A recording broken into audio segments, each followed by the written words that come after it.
Here are the allegations made against the minister renting houses at Colonial Road, including one whereby a tenant is so-called kick out. Watch it to the end, then you'll know whether they are outrageous allegations. The allegations are outrageous. All the ministers are outrageous. Turn the CC if you don't understand my essence, you idiot.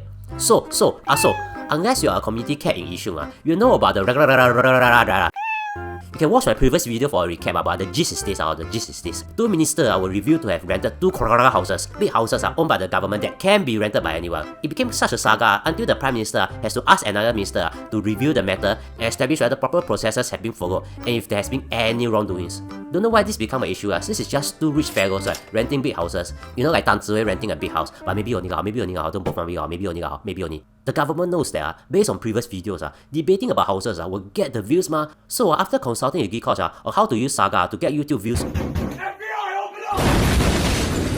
Here are some of the accusations made against the ministers, which aren't addressed as of now because what a wise man once said, dopamine isn't released when you watch a show, but when you are expecting a good show. The very first accusation is that based on the size of the property and based on quick math, rental could be over $1.65 million a year and based on the minister's salary, they shouldn't be able to afford it one ma. It got even more interesting as there are no allegations that there is a generous donors paying for the ministers. Sorry, I don't know I'm talking about Singapore. I thought who's NIS. Needless to say, this is a serious acquisition, and if true, we might be seeing new ministers. But if you just do a little research, you know that you need to earn at least 3 times the rental price. So technically, that cannot be true, which leads to the other acquisition.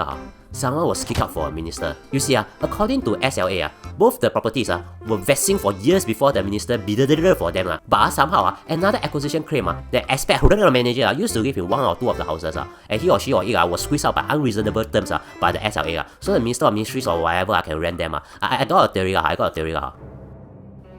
It was Russia Lee.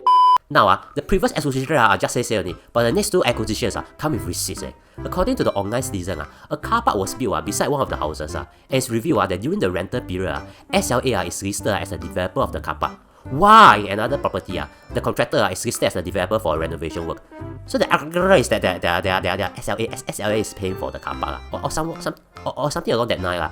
Yeah, this is tricky to understand, but the next one is easy. Basically, it's accused that the ministers cut down trees in the property as based on Google Maps. This one quite interesting. So if there's a teaser for July Parliament sitting, then this one should be in the teaser.